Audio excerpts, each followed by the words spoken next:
하나님 말씀 우리 같이 보겠습니다. 사도행전 12장입니다. 사도행전 12장 우리 12절에서 19절을 저랑 같이 교독하죠. 사도행전 우리 12장 12절로 19절의 말씀입니다. 찾으셨으면 저랑 같이 개역개정으로 함께 교독하도록 하겠습니다. 12절입니다. 깨닫고 마가라는 요한의 어머니 마리아의 집에 가니 여러 사람이 거기에 모여 기도하고 있더라.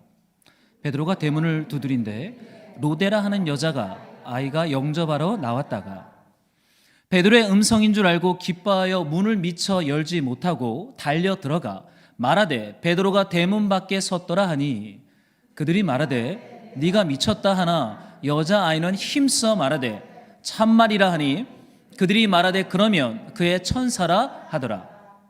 베드로가 문 두드리기를 그치지 아니하니 그들이 문을 열어 베드로를 보고 놀라는지라.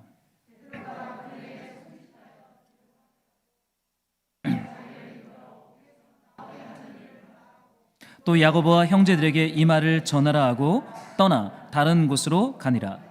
날이 새매 군인들은 베드로가 어떻게 되었는지를 알지 못하여 적지 않게 소동하니 헤롯이 그를 찾아도 보지 못하매 파수꾼들을 죽이라 명하니라. 헤롯이 유대를 떠나 가이사랴로 내려가서 머무니라. 아멘. 네, 오늘은 우리 부활 후 첫 주일 우리 사도행전 37번째 어린 요정 로데의 기쁨이라는 제목으로 우리 하나님 말씀을 우리 공동체 가족들과 함께 나누도록 하겠습니다.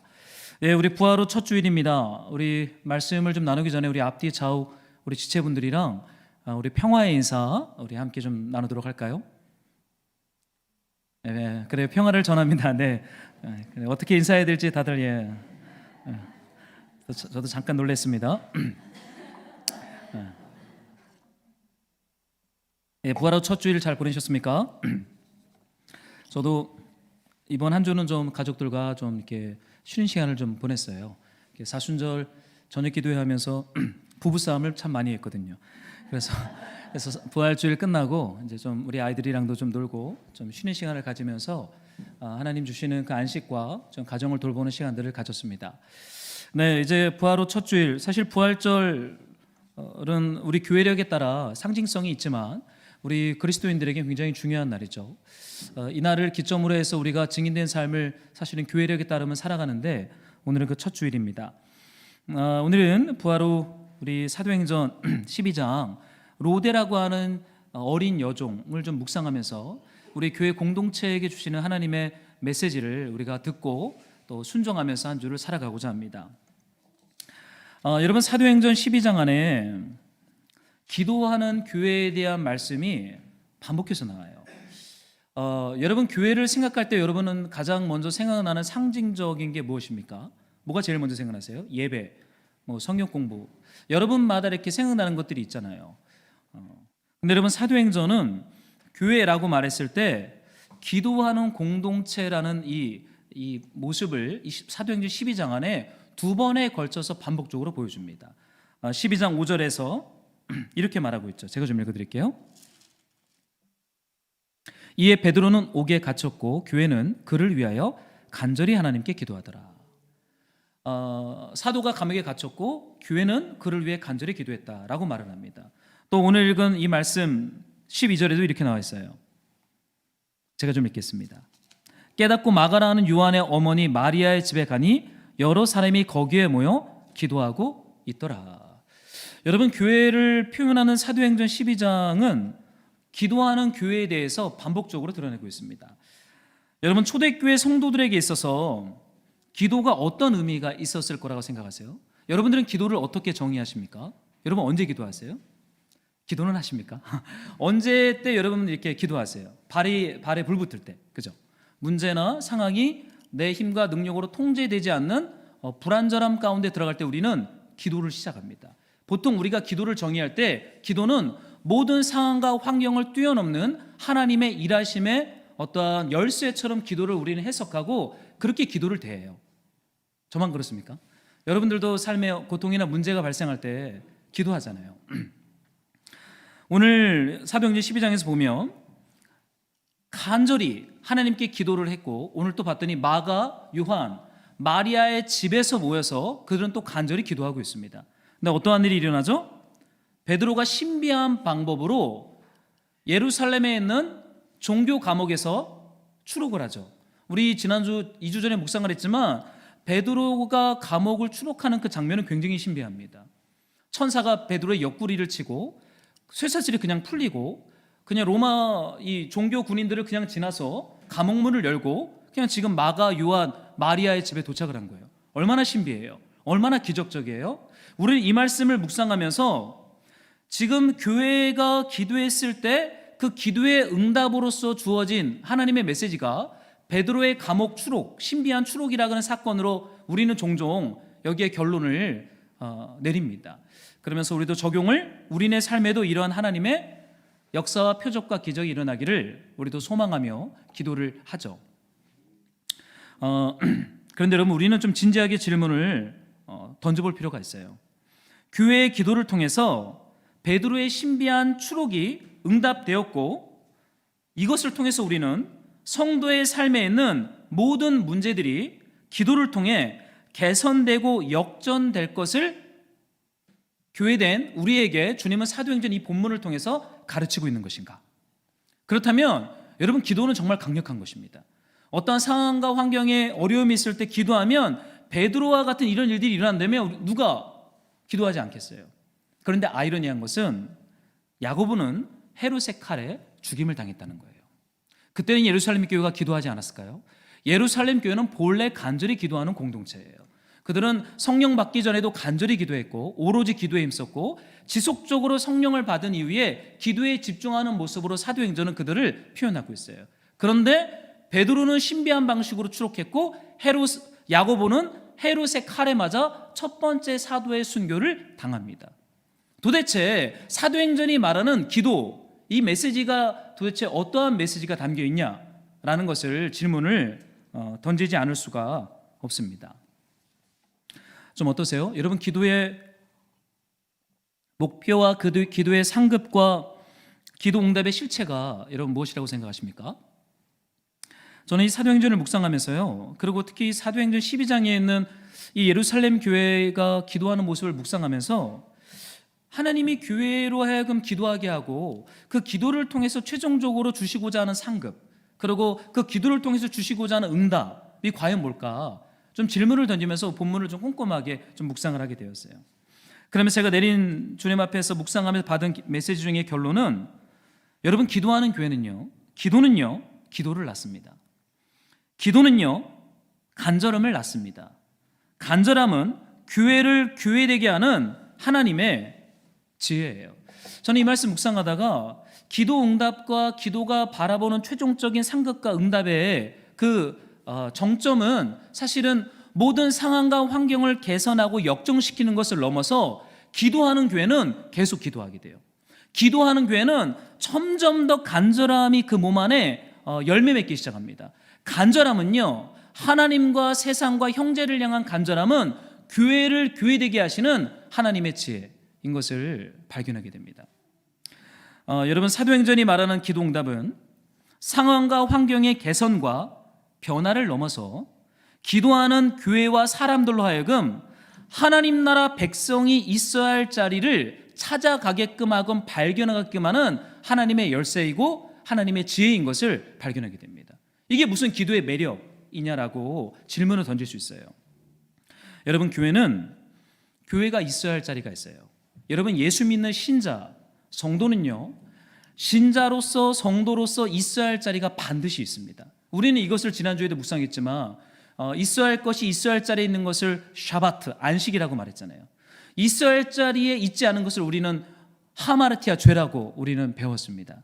여러분, 기도하는 교회는 교회가 있어야 할 자리를 찾게 되고 발견하게 그 자리에 있게 됩니다. 여러분, 그 자리가 어떠한 자리냐라는 거예요. 저는 오늘 로데라는 어린 여종을 묵상하면서 교회가 있어야 할 자리를 좀 묵상하게 돼요. 여러분, 교회는요, 마태복음의 산상수훈이 말하는 팔복의 자리에 있는 것이 교회입니다. 여러분, 하나님은 기도를 통해서 교회를 팔복 공동체로 세워가시는 것 같아요. 기도는 모든 상황과 환경의 개선을 넘어서 한 사람 한 사람을 팔복을 받는 하나님 나라에 합당한 존재로 빚어가시는 하나님의 지혜인 것을 발견하게 됩니다. 여러분, 교회가 교회다운 맛을 잃어버리면 어떻게 될까요? 여러분, 교회에 맛이 있대요. 성도들에게도 맛이 있고 교회에도 맛이 있어요. 구원에도 맛이 있어요. 시편은 말씀에도 맛이 있다 그래요. 은혜를 깊이 받은 시편 저자가 주의 말씀의 맛이 내게 어찌 그리단지요, 꿀송이보다 더 답니다 라고 말을 해요.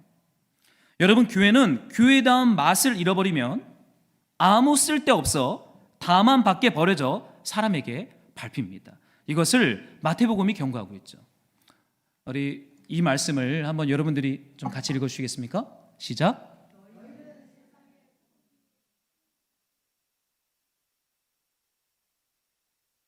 아무 쓸데없어 다만 밖에 버려져 사람에게 밟힐 뿐이라. 여기에서 너희는 예수님의 산상수훈 설교를 듣는 팔복 공동체, 하나님 나라의 새벽성들입니다. 주님은 그들에게 너희는 세상의 소금이다. 근데 어떠한 소금이냐면 맛이 있는 소금. 맛을 잃으면 어떻게 돼요? 소금 덩어리, 모양은 똑같아요. 우리 여러분 잘 아는 것처럼 사해바다에서 나오는 소금 덩어리들, 저는 아직 가보진 않았지만 언제 기회가 되면 꼭 한번 가보고 싶어요. 그래서 사해바다에 가서 그 소금 덩어리들을 진짜 손으로 한번 만져보고 싶은 열망은 좀 있습니다. 근데 그 소금 덩어리가 눈에 보기에는 똑같아요. 그런데 소금 맛이 쫙 빠져나가면 어떻다고요? 연탄을 다 태우고 남은 잿더미처럼 밖에 버리면 사람들이 그것을 바꾸가 뿐입니다. 여러분, 성도와 신자와 교회가 교회로서, 성도로서, 신자로서의 맛을 잃어버리면 밖에 버려져 밟힘을 당한다라고 예수님께서 경고의 말씀을 하고 있어요. 여러분, 그 맛이 무엇이라고 생각합니까? 여러분, 왜 교회가 기도를 해야 돼요? 하나님이 교회에게 왜 계속해서 산상수 사도행전 12장에서 간절히 기도하는 교회, 마가, 요한, 마리아의 집에서 모여 기도하는 이 기도하는 교회의 모습을 왜 계속적으로 박해받는 현장에서 드러내고 있습니까? 여러분, 기도는 교회를 하나님 나라 생명의 맛을 잃어버리지 않은 생명의 공동체로 유지하는 하나님의 지혜와 힘은 기도예요. 여러분, 기도는 상황과 환경을 내가 보기에 좋은 것으로 통제하고 조정하고 바꾸어가는 힘이 아니라 우리 안에, 교회 안에 하나님이 보시기에 좋은 하나님 나라의 공동체로서의 맛을 잃어버리지 않도록 붙잡아주는 하나님의 힘, 하나님의 지혜, 하나님의 열쇠가 바로 기도인 것을 발견하게 됩니다. 여러분, 교회 안에는요, 가난함이 있어야 돼요. 심령의 가난함, 하나님을 목말라 하고 하나님을 배고파하는 그 가난함. 여러분, 교회는요, 애통함이 있어야 돼요. 하나님의 사랑과 은혜 앞에 있는 애통, 내 죄에 대한 애통, 세상이 벼랑 끝을 향해 달려가는 세상을 보면서 우리 안에 느껴지는 긍휼의 애통. 여러분, 교회 안은요, 예수님의 성품인 온유함이 있어야 돼요. 여러분, 교회 안은요, 다른 것으로 배고파하지 않고 의에 줄이고 목마르고 배고파하는 마음이 있어야 돼요. 이것이 교회가 교회로서 가지고 있어야 할 맛입니다. 이 맛이 없으면 아무리 등치가 크고 아무리 사람이 많이 모이고 아무리 유명해도 그것은 맛을 잃은 소금 덩어리가 될 수 있어요. 여러분, 교회의 본질은 기도하는 공동체입니다. 교회의 본질은 하나님 나라의 맛을 잃어버리지 않은 맛있는 소금 공동체로서 주님이 교회를, 저와 여러분을 부르셨다라는 거죠. 좀 어떠세요? 요즘에 그런 교회의 맛이 여러분의 심령 가운데 좀 있습니까?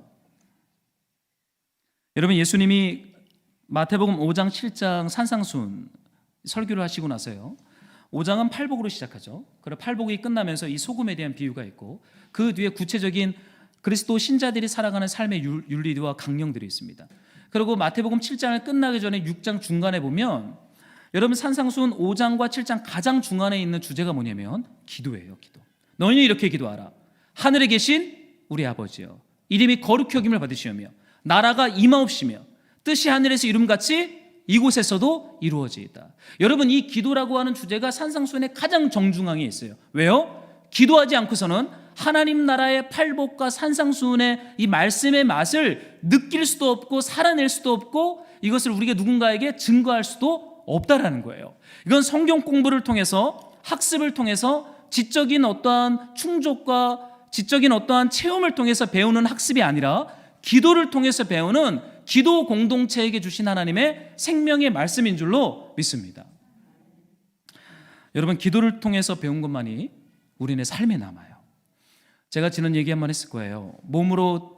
레위기가 말하는 시약은 몸으로 드리는 예배잖아요. 몸으로 드려진 것들을 통해서 남은 메시지만 우리에게 남습니다. 눈과 귀를 통해서 들어온 메시지는 오래 가지 않아요. 오래 남지 않아요. 몸으로 깨트리고 순종하면서 살아낸 것들, 기도를 통해서 심령의 가난함과 애통과 온유함과 의에 줄이고 목마름을 통해서 남은 메시지만이 우리의 삶에 남고 우리 영혼에 남고 우리로 하여금 맛있는 소금 공동체로서 지금 이곳을 살아가게 하는, 저는 하나님의 힘인 줄로 저는 믿어요. 여러분, 사도행전이 말하는 기도는요, 베드로가 신비한 방식으로 감옥에 추록한 것, 여러분, 이것이 아니에요. 이렇게 되기 위해서 너희가 기도해라라고 말하고 있는 메시지가 아니에요. 그렇다면 얼마나 이렇게 극적이에요. 얼마나 멋있어요. 이런 간증이 있는 사람들만 기도에 대해서 간증할 수 있는 거잖아요. 근데 여러분의 삶에 이런 간증이 있으세요? 저는 없어요. 제가 기도했는데 특별한 역사와 표적이 별로 안 일어나더라고요. 그냥 살아내야 돼요. 기도를 많이 했는데도 여전히 갈등과 문제가 제 삶에 있는 거예요. 여전히 해결해야 할 문제들은 있어요. 그러나 중요한 것은 기도를 하면요, 그것을 대하는 우리의 마음이 달라지기 시작해요. 우리의 생각이 달라지기 시작해요. 하나님의 방식과 관점으로 그것을 보기 시작해요. 그러면서 이제 그 길을 그냥 걸어가는 거예요. 저는 이것이 기도하는 공동체로 부르신 사도행전의 메시지라고 믿어요. 여러분, 기도는요, 하나님의 풀무와 같습니다. 기도하기 시작하면 우리 안에 있는 옛사람의 성품과 태도를 주님이 태우세요. 여러분, 사람이 변화될 거라고 생각하십니까? 저는 잘 믿지 않아요. 사람은 잘 안 변합니다. 저를 봐도 그래요. 저는 이렇게 설교하는 자리에 있으니까 여러분, 저는 좋은 모습만 보지만 저를 가장 극단으로 아는 사람은 저희 가족들이죠. 저희 딸이 그래요. 아빠는 왜 맨날 소리를 지르냐고 저한테 얘기를 합니다. 저희 큰딸이 항상 그래요. 저를 닮아서 저희 큰딸이 소리를 자주 지르는 것 같아요. 무슨 문제가 터지면 저희 큰딸은 소리를 지릅니다. 저도 문제가 터지면요, 우선 얼굴색부터 바뀌어요. 그리고 이제 언성도 높아지고, 물론 그렇다고 해서 폭력적이진 않습니다. 그러나 여전히 20대 때 있었던 혈기가 여전히 제 안에 살아 꿈틀거려요. 그러나 여러분, 기도는요, 하나님의 풀무와 같아서 기도를 통과하면서 주님 우리 안에 있는 성품과 태도와 우리 안에 있는 습관은 태워지기 시작해요. 여러분, 저는 이 구원이라는 것이 왜 여종으로서의 이 시간과 공간과 여백이 중요하냐면, 하나님의 구원은 그 구원한 합당한 백성으로 주님이 우리를 빚어가시는 것에 대한 하나님의 확신이, 저는 구원의 확신이라고 믿어요. 내가 구원받는 걸 믿습니다. 예전에 이게 구원의 확신인 줄 알았어요. 그러나 성경을 보니 내 주관적 확신이 아니라 나를 하나님 나라의 백성으로 구원하겠다고 창세전에 약속하신 그 하나님의 말씀이 우리의 삶을 이끌어가시고 빚어가시는 거예요. 그 여정 가운데 주님이 허락하시는 것이 기도의 은혜입니다. 사랑하는 말씀으로 동역자 여러분, 때를 얻든지 못 얻든지, 살든지 죽든지, 기도응답이 일어나든지 말든지, 야고보가 순교를 당하든지 베드로가 추록을 하든지, 그건 중요하지 않아요. 중요한 것은 기도하는 것입니다. 예루살렘 교회는요, 계속 기도해요. 헤롯의 야고보가 죽어도, 베드로가 감옥에 갇혀 있어도 그들은 계속 여전히 사도행전 안에서 기도하는 교회로 존재합니다. 왜요? 기도만이 그들을 교회다운 교회가 있어야 할 자리로 그들을 이끌어 가시는 하나님의 생명이고 신비이고 은혜이기 때문입니다.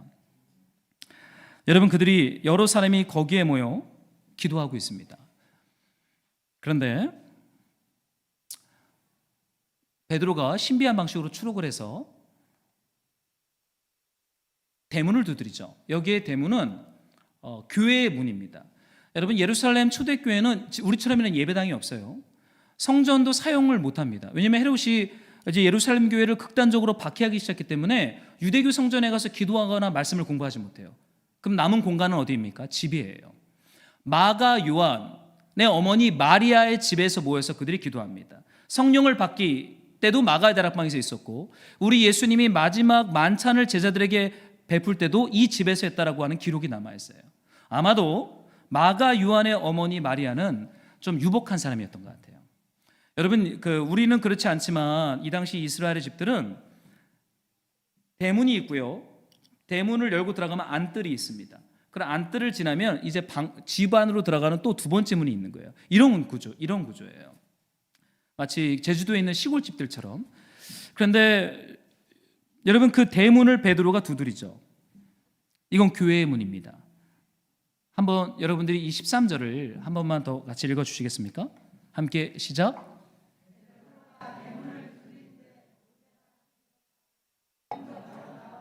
네, 14절 제가 읽을게요. 베드로의 음성인 줄 알고 기뻐하여 문을 미처 열지 못하고 달려 들어가 말하되 베드로가 대문 밖에 섰더라. 네, 로데라고 하는 어린 여종이 나옵니다. 여러분, 한번 질문을 드릴게요. 베드로가 자신의 두 손으로 교회의 대문을 두드리는 것이 이 교회의 기도 응답의 결과라고 생각하세요? 기도를 이렇게 했더니 베드로가 추록을 했고 이제는 그의 두 손으로 대문을 두드리더라. 그 소리를 들으니까 로데가 기도 응답으로 놀란 것이라고 여러분 생각하십니까? 여러분, 중요한 것은 베드로가 대문을 두드리는 소리를 누구보다 빨리 들은 사람은 로데라는 어린 여종입니다. 여러분, 베드로가 대문을 두드렸다는 것은요, 하나님이 베드로를 구원한 하나님의 구원의 어떠한 역사와 하나님이 일하심에 대한 열매죠. 베드로가 잘나고 힘있어서 감옥을 추록한 것이 아니라 하나님이 일하시고 역사하시고 구원하셔서 베드로가 추록했고 지금 교회 마리아의 집에 있는 대문을 두드리고 있는 거예요. 근데 그 소리를 누가 가장 먼저 들어요?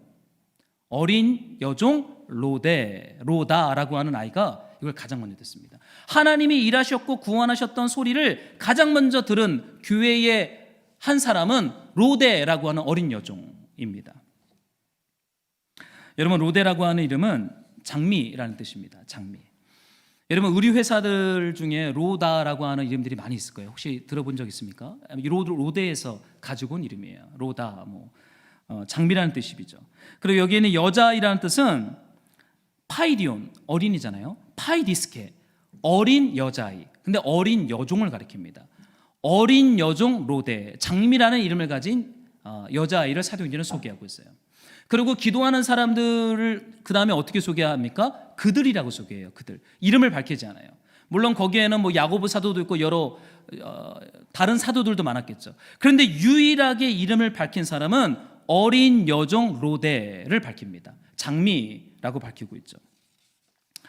여러분, 이 아이는 종입니다. 여종이에요. 여러분, 예루살렘 교회의 구성원들은, 저는 한국 사회의 한국 교회의 구성원은, 이런 말하면 참 죄송스럽지만 한국 교회는 이미 중산층들의 교회가 되어버렸어요. 정말로 가난하고 병들고 장애를 가진 사람들이 교회를 오기에는 쉽지 않은 구조입니다. 저는 이거를 부목사하면서 느꼈어요.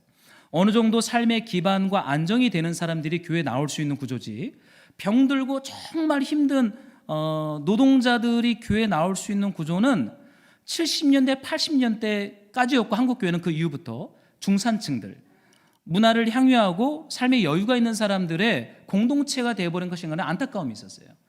제가 그 부목사 때 제가 맡았던 사역 중에 하나가 지역사회 섬김을 교회가 저한테 맡겼어요. 그 수지 지역에 가난한 사람들을 섬기는 사역을 저에게 맡겼습니다. 수지는 가난한 사람들이 없어요. 다 중산층들입니다. 그런데 수지에서 그나마 가난한 사람들이 모여 사는 동네가 어딨냐면 수지에 있는 풍덕천동이라는 동네였습니다. 거기에는 빌라촌이었어요. 다가구, 원룸. 그러고는 나머지는 다 아파트들이었어요. 그러니까 제가 지역사회 섬김을 해야 되는데 섬길 사람들이 어디 있어요? 동사무소에서 어려운 분들 명단을 받아서 김장을 해가지고 김장 박스를 가지고 갔더니, 독거노인이라 갔더니 35평 아파트인 거예요. 제가 깜짝 놀랐어요. 아니, 35평에 사시는데 독거노인이라고 어렵다고 이렇게 갖다 주면은, 그 당시 제가 18평 아파트에 사는 나는 무엇인가 자괴감이 들었어요. 그래서 제가 동사무소한테 얘기했습니다. 30평 이상은 더 이상 명단을 주지 말라. 20평 이하만 명단을 달라 그랬어요. 풍덕천동에 갔더니 여러 정말 반지 하나, 원룸에 사는 한부모 가정, 외국인 노동자, 고시원에 사는 외국인 노동, 이 정도만 소수만이 있었지. 근데 제가 깨달은 건요, 그분들은 다 교회를 다니지 않아요. 근데 그나마 제가 하나 발견했던 건 그 어려운 동네 안에 상가 교회들이 있었는데 그나마 그분들을 수용했던 교회는 그 동네에 있던 상가 교회들이 그분들을 가족으로 섬기고 수용을 했지, 건물을 가진 자립한 어느 정도의 교회들은 그분들을 수용 못합니다. 오면 부담스럽고 그분들이 가기에도 부담스러운 구조가 이미 한국 교회 안에 세팅이 되어버렸어요. 참 그것은 저에게 아이러니였습니다. 사실 예수님이 말씀하신 병자와 귀신 들린 자와 가난한 자들을 위해서 우리 예수님이 오셨다라고 선포하셨는데 실상 한국 교회는 중산층을 대변하는 공동체가 되어버렸죠. 한때는 이런 말도 있었잖아요. 고소영, 고대, 소망교회, 영원함지요. 그 한국 사회를 강타했던 단어 아닙니까? 이명박 정권 때 고대 출신, 소망교회 장로 출신, 영원함지요. 이건 굉장히 부끄러운 민낯이에요. 한국 교회는. 예수님이 만약에 이 땅에 우리 대한민국에 와서 이런 교회를 본다면 우리 예수님이 어떻게 반응하실까? 우리는 좀 정직하게 질문을 던져볼 필요는 있어요. 물론 저도 자신이 없고 저도 그렇게 그런 분들만을 위해서 목회를 하라 그런다면은 자신은 없습니다. 그러나 교회는 본래 오늘 여기 말하는 것처럼 로데, 어린 여종, 사실은 종이라는 단어를 쓸 정도면요, 이 아이의 출신은 노예 출신이거나 전쟁 고아일 수 있습니다. 예루살렘 교회를 구성하는 이 멤버십들을 보면 귀족들도 있었어요. 귀족 출신들, 로마 관료, 로마 공무원들도 있었습니다. 이 두 그룹이 가장 유력한 사람들이죠. 그러나 거기 멤버십에는 과부, 외국인 노동자로 불리는 나그네들, 안디옥 교회 구성원들을 다음 주에 보면 우리가 알게 될 거예요. 그리고 전쟁 고아들, 로마는 고아들을 그냥 버려버립니다. 그러면 그 당시 1세기의 교회는 고아들을 모아서 공동체의 가족으로 섬겼어요. 이게 초대교회가 선교했던 방식은 여성과 고아를 섬기는 것이었습니다. 한번 생각해 보세요. 베드로가 대문을 두드리는데 사도행전은 로데라고 하는 파이디스케, 이건 어린 여종을 가리키는 거예요. 그냥 여자아이가 아니에요. 우리가 키우는 딸, 7살, 8살 어린 딸이 아니라 여종입니다. 여러분, 그 아이가 베드로가 대문을 두드리는 소리를 가장 먼저 들었다. 저는 이것이 굉장한 소망이었어요. 여러분, 이것은 굉장한 복음입니다. 여러분 생각해 보세요. 그들은 듣지 못해요. 그러나 어린 여종 로데가 하나님이 역사하시고 구원을 베풀었던 그 구원의 증가의 소리를 가장 먼저 듣습니다. 여러분, 교회는 로데라고 하는 자리에 있는 것이 교회가 있어야 할 자리입니다. 종의 자리. 여러분, 교회가 있어야 할 자리는 종의 자리예요. 종의 자리에 있는 사람들은 예민합니다. 아마도 로데가 교회의 리더십들은 안뜰 안에 있는 마리아의 집에서 기도하고 있었고 로데는 문지기 역할을 했던 것 같아요. 아마 교회 공동체가 그 아이에게 너는 문지기를 좀 망을 좀 봐라 이렇게 시켰던 것 같습니다. 그러나 그것이 이 아이에게 복이 되죠. 하나님이 역사하시고 구원하셨던 이 구원의 소식을 가장 먼저 예민하게 들었던 사람이 바로 어린 여종 로데, 장미꽃. 교회의 장미꽃은 로데였습니다. 여러분, 교회는요, 사도행전은 교회를 사도, 집사, 장로가 아닌 어린 여종 파이디스케로 부르시고 있습니다. 여러분, 교회는 이 어린 여종으로서의 부르심이 있어요. 그 어린 여종은 문 밖에서 돌려오는 하나님께서 행하시고 있는 구원의 역사, 하나님의 뜻에 대하여 예민하게 들을 수 있는 귀를 가진 종의 마음과 종의 귀를 가진 존재였어요. 여러분, 이것이 교회의 부르심이죠. 교회는 주님의 종으로서 주님의 말씀과 뜻에 예민하게 반응해야 하는 삶의 자리에 있는 존재입니다. 이 아름다운 부르심, 이 자리로 주님이 우리 교회를 부르셨어요. 저는 가끔 질문을 던져요. 사실 사도행전의 교회처럼 기도의 능력과 권세를 가진 교회가 2세기, 3세기, 5세기, 오늘 21세기인데 역사 가운데 이러한 기도의 권세를 가진 교회가 있을까? 물론 있을 수도 있지만 사실은 1세기 원형 교회만큼은 아니었을 것 같아요. 이들은 정말 강력했죠. 정말 간절히 기도했고 오로지 기도에 힘썼던 교회입니다. 그런데 이 충만한 기도와 하나님께서 그 기도응답으로 신비하게 일하심의 역사를 가지고 있으면서 왜 초대교회는 끊임없이 고난과 박해라는 그 벼랑 끝에 항상 서 있어야 했는가? 여러분, 한번 질문해 본 적 있으세요? 이렇게 놀라운 기도의 권세가 있었고 기도의 능력이 있던 교회들인데 왜 그들이 살았던 1세기 초대교회의 삶의 자리는 항상 박해였고 고통이었고 고난이었어요? 왜 그랬을까? 왜 하나님이 이렇게 교회를 두셨을까? 질문을 좀 던져볼 필요가 있죠. 여러분, 그 자리야말로 교회 안에 종의 마음, 종으로 깨어있는 귀를 가지게 하시는 저는 하나님의 지혜요, 하나님의 일하심인 줄로 저는 믿어요.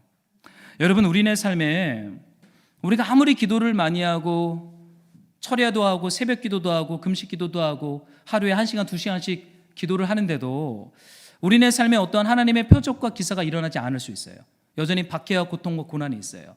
그럼 하나님의 사랑과 긍휼과 은혜가 없는 것일까요? 여러분, 그렇지 않아요. 교회는 아이러니하지만 박해와 고통과 고난을 통과하면서 종의 마음, 예민한 종의 귀를 저는 가지게 하시는 것이 이 세상에서 주님이 교회를 양육하고 세워나가시는 하나님의 방식이요, 하나님의 지혜인 줄로 믿습니다. 여러분, 더 예민해질 거예요. 더 귀가 열릴 것입니다. 저는 그것이 기독교의 복음 안에 있는 신비함이라고 저는 믿어요. 여러분, 로데가 문 밖에서 두드리는 소리를 듣고 보인 반응이 여기 이렇게 나옵니다. 로데라 하는 여자아이가 영접하러 나왔다가, 여러분, 영접이라는 단어는 우리가 주 예수를 영접할 때 쓰는 단어이기도 하죠. 근데 이 본뜻은 귀를 기울이다, 경청하다, 들은 말에 대하여 들은 명령을 순종하다라는 단어가 영접입니다. 여러분, 우리가 예수님을 나의 주님으로 영접한다라고 할 때 이것을 단순히 예수님은 나의 주님입니다라고 고백적 사건으로 우리는 이거를 생각하는데 그렇지 않아요. 초대교회가 사용했던 영접이라고 하는 개념은 끊임없이 주님께 귀를 기울이는 거예요. 끊임없이 주님의 음성에 귀를 기울이고 경청하고 그 들은 말씀에 대하여 명령에 대하여 순종해 가는 것이 영접입니다. 로데, 어린 여종 로데는 이 영접의 마음을 가지고 있었어요. 여러분, 왜 사도행전이 그 유명한 예루살렘 교회, 기도하는 교회를 소개하면서 다른 사도들의 이름은 하나도 소개하지 않고 이 어린 여종 로데를 장미꽃이라고 말하면서 교회의 꽃 중에 꽃이라고 로데를 소개하고 있습니까? 이 아이에게는 듣는 귀, 듣는 마음, 순종하고자 하는 참된 영접이라고 하는 마음이 이 여종 안에 있었어요. 여러분, 이 여종이 있는 자리에 교회가 가야 하고 교회가 있어야 할 자리인 줄로 믿어요. 여러분, 너무 많은 지식이 중요하죠. 학습도 중요하죠. 그러나 더 중요한 것은 들은 것을 경청하고 순종하는 마음은 사실은 굉장히 중요합니다. 여러분, 로데가 베드로가 대문을 두드리는 소리를 가장 먼저 들어요. 그리고 어떻게 반응합니까? 기뻐하여 첫 번째 문을 열지 않고 안뜰을 지나 기도하고 있는 그들, 예루살렘 교회 리더십들에게 막 달려갔죠. 로데가 어떻게 했을까요? 베드로가 대문 밖에 섰다라고 막 소리를 지릅니다. 그 어린아이가 얼마나 기뻐했냐면은 기쁨에 못 이겨서 우리가 기도했던 베드로가 살아서 왔다고, 그 아저씨들, 그 사도들, 그 기도의 그 사역자들에게 베드로가 살아 돌아왔다고 막 소리를 지릅니다. 여러분이 기도했어요. 근데 누군가 그렇게 기도응답의 결과를 전해줬어요. 그럼 여러분 어떻게 화답하겠습니까? 할렐루야, 뭐 아멘, 뭐 굉장히 그 화이팅, 샤우팅 소리가 막 일어나겠죠? 그런데 예루살렘 교회는 이상하게 반응해요. 한번 15절을 여러분들이 읽어주시겠습니까? 시작.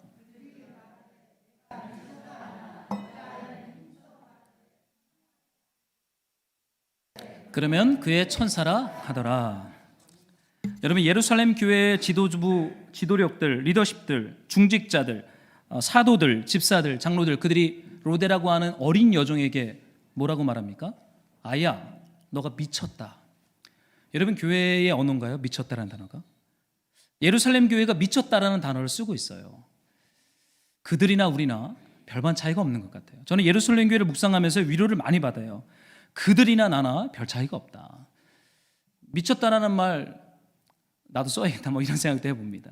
그런데 여러분, 미쳤다라는 단어는 예수님이 들었던 얘기예요. 마가복음에 보면 이런 말씀이 있어요. 3장 21절에 예수님의 친족들이 듣고 그를 붙들러 나오니 이는 그가 미쳤다 하밀러라. 예수님께서요, 하나님 나라와 메시아와 그리스도에 대해서 예언된 자가 나라고 가르치고 있으니까 가브나움에서 예수님의 형제들, 야고보를 비롯한 마리아 엄마, 형제들이 와서 예수님을 붙들고 말해요. 형 미쳤다라고 말하는 거예요. 이게 말이나 되냐고, 형 정신 차리라고, 형 지금 미쳤다고, 아들아 너 미쳤다. 예수님의 가족들이 미쳤다라고 말해요. 여러분, 예수님을 따라가다 보면 미쳤다라는 말을 들을 수 있어요. 그게 정상입니다. 세상이 볼 땐 우린 미친 사람들이에요. 정상이 아닙니다. 왜냐하면 세상과 완전 다른 방식으로 살아가거든요. 그러니까 세상 사람들에게 내 연약함을 통해서 욕먹는 거는 우리가 조심해야 되겠지만, 복음과 말씀 때문에 그런 소리를 듣는 것은 우리가 예수님을 잘 따라가고 있다는 거예요. 그런데 여러분, 예루살렘 교회가 이 로데에게 아야, 너가 미쳤다라고 말을 합니다. 그런데 여러분, 이 미쳤다라는 단어는요, 보통 이 단어가 쓰여질 때는 하나님의 구원 사역과 그 구원에 대한 증거를 사람들이 믿지 않고 매도할 때 사용되는 단어가 미쳤다라는 단어예요. 무슨 말입니까? 지금 기도하는 예루살렘 교회가 하나님이 구원하시는 일들에 대해서 믿지 않는 거예요. 교회가 믿지 않아요. 그들이 그렇게 기도하고 나서 베드로가 살아 돌아왔는데 믿지 않아요. 하나님의 일하심, 하나님의 계획, 하나님의 구원 사역, 하나님의 경륜에 대해서 자신들의 경험 안에 딱 갇혀가지고 그거를 넘어서는 얘기를 어린 여종이 말하니까 너 미쳤다, 이렇게 말하는 것입니다. 이게 누가 말한 것이라고요? 교회. 교회 안에서도 누구? 리더십들. 어린 여종은 그 기도 모임에 낄 수도 없었어요. 그 아이는 문지기였어요. 그런데 그 아이는 기뻐하고 있고 교회는 분노하며 미쳤다라고 혼을 내고 있어요. 여러분, 그들, 여기서 그들이라고 불리죠. 그들이 말하되, 이름을 말하지 않아요.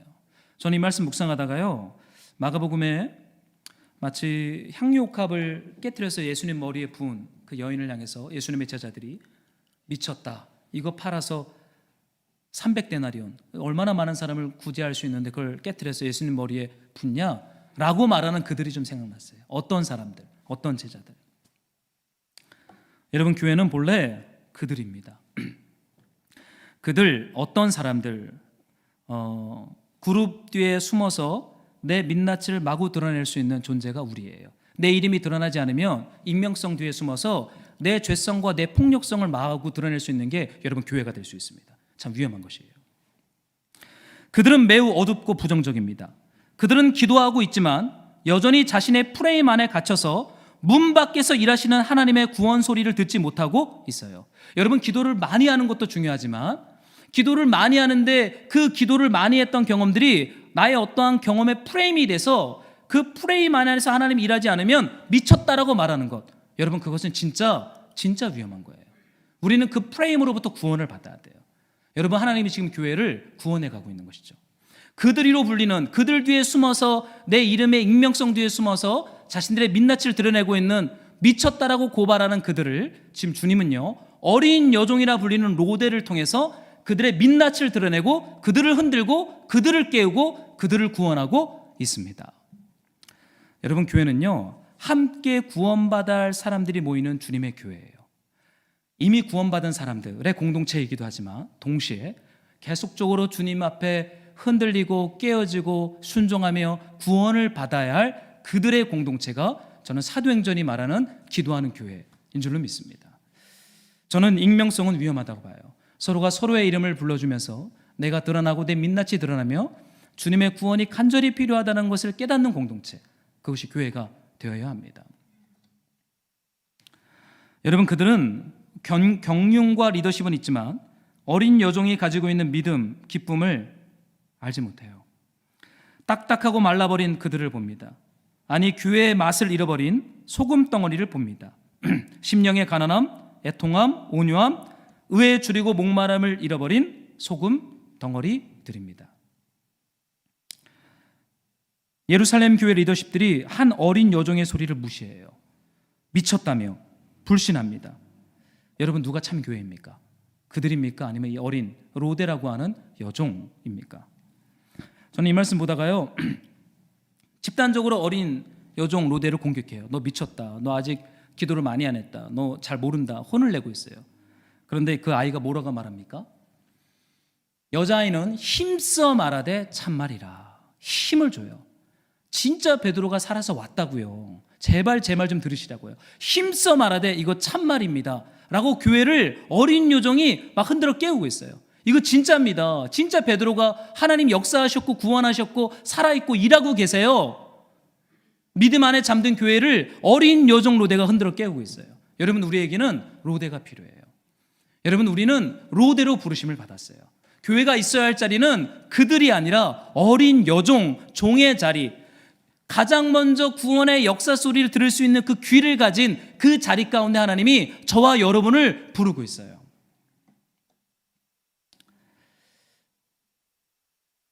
여러분 어떠세요?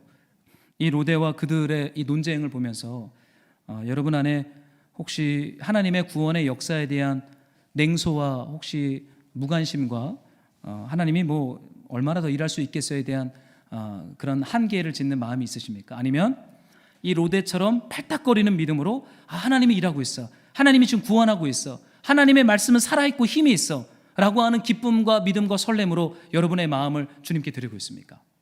여러분, 교회는 이 자리로 가야 돼요. 이것이 교회에게 주님이 기도를 가르치시고 기도하는 자리로 초청하시는 저는 하나님의 뜻이요 하나님의 메시지인 줄 알아요. 여러분, 교회는 기도해야 돼요.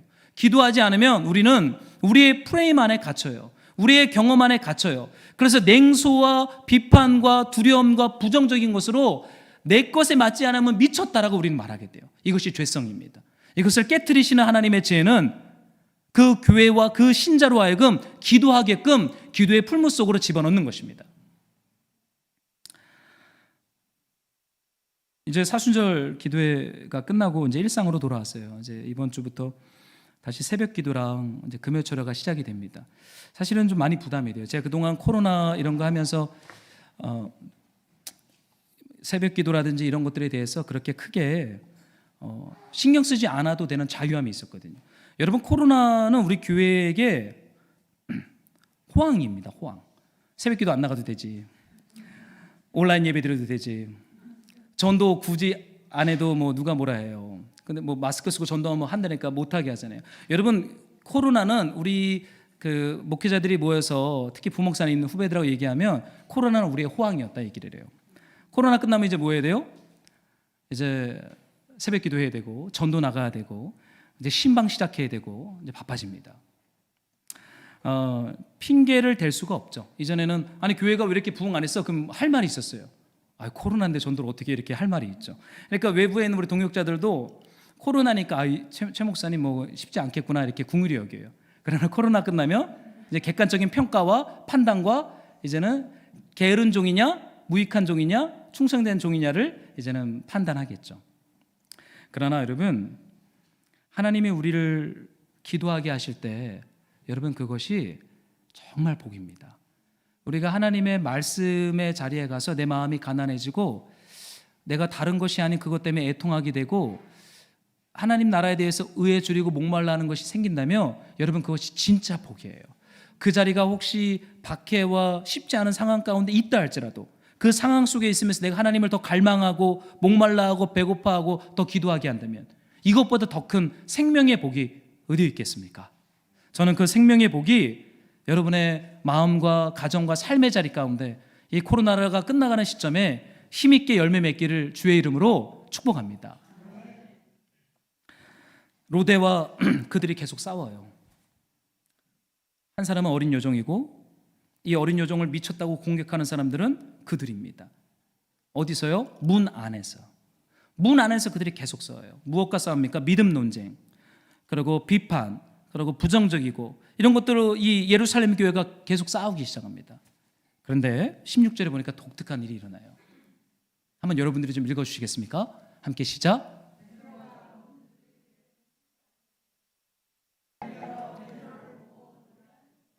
문 안에서는 로데와 그들로 불리는 교회가 싸웁니다. 믿음 논쟁, 미쳤다, 하나님의 구원이 말도 안, 이런 싸움들이, 분열과 다툼이 교회 안에 계속 있어요. 그런데 그러든지 말든지 상관없어요. 베드로는 뭐 하고 있어요? 문 밖에서 문을 계속 두드리는 거예요. 저는 이것을 읽다가 이게 복음이구나. 여러분, 우리는 싸울 수 있어요. 이 땅의 교회들은요, 부정적이고 비판적이고 때로는 내 프레임 안에 작동하지 않으면 다 틀렸다라고 말해요. 세상은요, 교회까지도. 그런데 우리 하나님의 구원의 역사, 베드로가 하나님이라는 게 아니라 하나님의 구원의 역사, 하나님의 일하심의 증거가 베드로의 추록 사건이잖아요. 그 추록 사건에 있는 주인공 베드로가 뭐예요?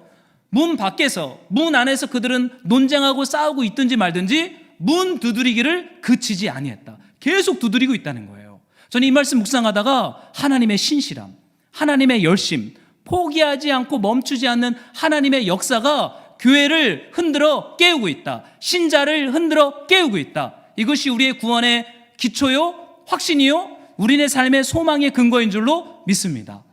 여러분, 우리는 멈춰요.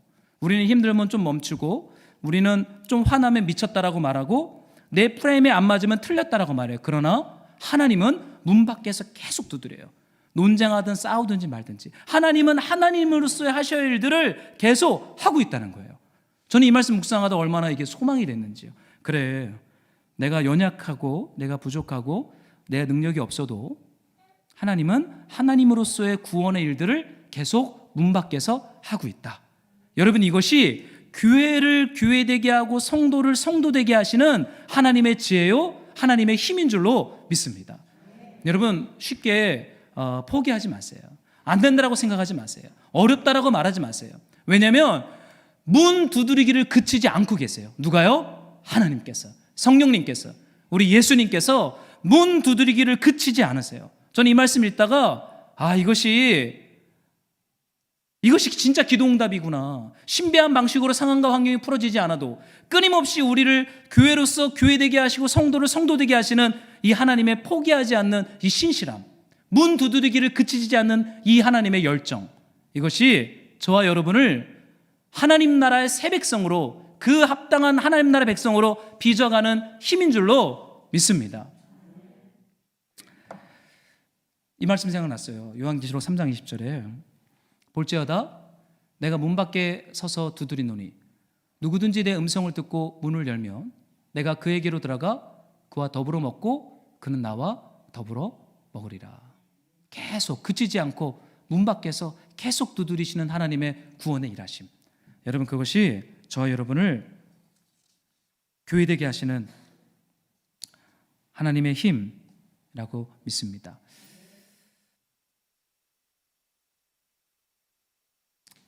문 밖에서 계속 두드리는 노크 소리를 그들이 듣기 시작합니다. 처음에는 그냥 서로들 막 로데는 로데의 입장을 주장하고 그들은 그들의 입장을 주장하다 보니까 이 노크 소리가 들리겠어요?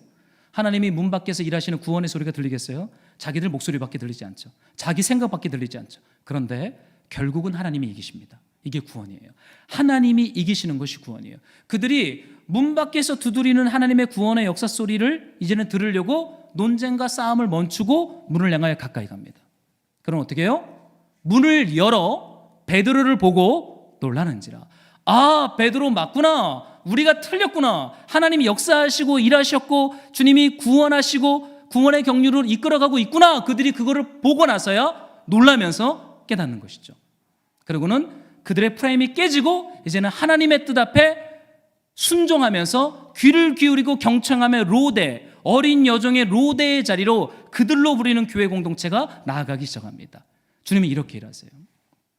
저는 이 말씀 보다가 하나님이 참 너무나 새롭고 놀랍고 신비하게 우리를 세워가시고 회복하시고 우리를 이끌어 가신다. 우리 안에 잃어버린 맛을 어떻게 회복해 가시는지 이 그치지 않는 하나님의 열정과 열심 앞에 안도의 숨을 쉬게 됩니다.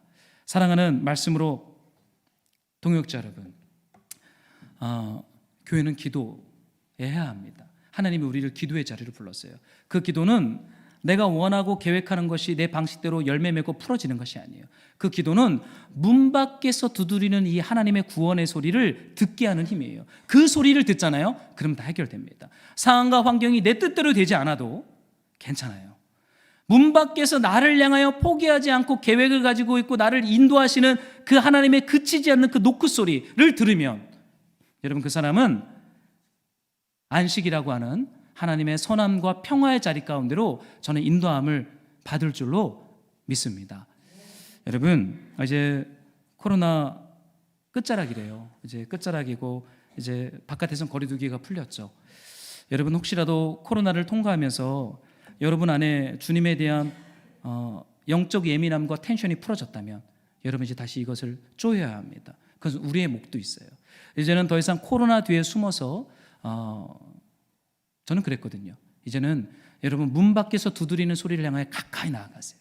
그리고 이제는 기도하면서 주님이 우리가 있어야 할 자리에 우리를 있게 하시고 우리를 빚어가시는 하나님의 신비와 생명과 은혜 앞에 여러분의 마음과 생각과 삶을 힘있게 드리시기를 정말 예수 그리스도의 이름으로 축복합니다. 저는 어린 여종 로데를 보면서 참 예쁘다. 이렇게 딸들을 키우면 좋겠다. 이러한 교회가 됐으면 좋겠다. 이런 소망을 좀 주님께 드렸어요. 여러분, 우리가 그들이 아니라 어린 여종 로데로서 주님 앞에 세워져가는 꿈을 꾸면서 우리의 삶을 주께 드리고 주님께 나아가도록 합시다. 우리 이 말씀 붙잡고 같이 좀 우리 찬양하고 함께 좀 기도하기로 원합니다. 우리 함께 기도해요. 우리 찬양 같이 고백하고 함께 적용 기도하자.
종의 마음, 문 밖에서 두드리는 주의 음성을 들을 수 있는 살아있는 귀, 주님 그 은혜를 우리에게 허락하여 주시옵소서.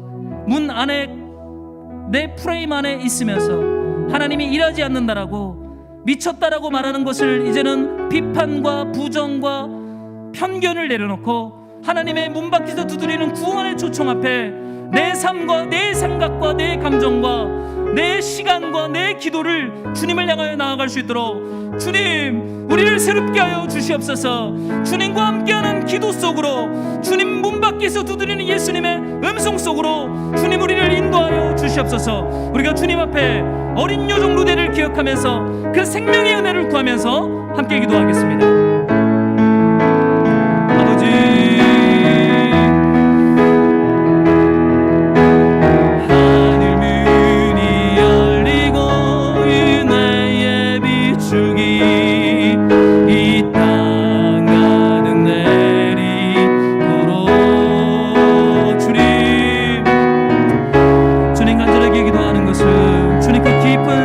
충만한 임재의 기도의 자리 가운데로 하나님 우리를 인도하여 주시옵소서.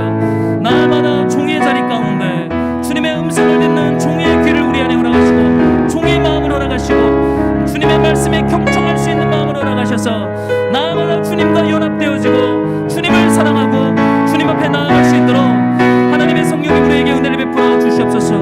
우리 안에 있는 논쟁과 다툼과 싸움이 끝나고 이제는 문을 활짝 열고 주님의 구원의 초청 앞에 주님 앞에 나아갈 수 있도록 성령이 우리에게 은혜를 베풀어 주시옵소서.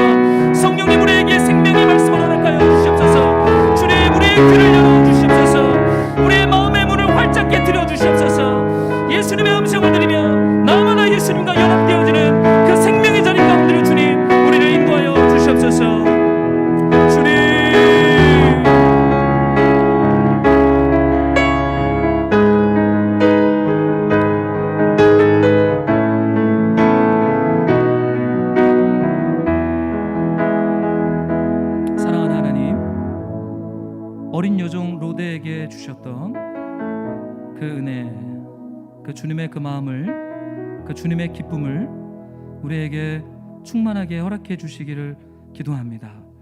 문 안에, 나의 프레임 안에 갇혀서 하나님이 일하지 않는다고, 하나님의 구원이 없다고 비판과 부정이 아닌 믿음과 소망과 사랑으로 예수님의 음성을 더 가까이 들을 수 있도록 그 생명의 기도의 자리 가운데로 주님 우리를 인도하여 주십시오.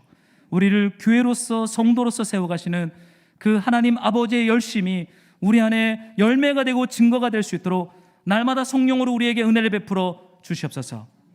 주님 사랑하는 마음으로 예물을 봉헌합니다. 주님 받으시고 열방과 파주선교에 사용하여 주옵소서. 예수 그리스도의 이름으로 기도드렸습니다.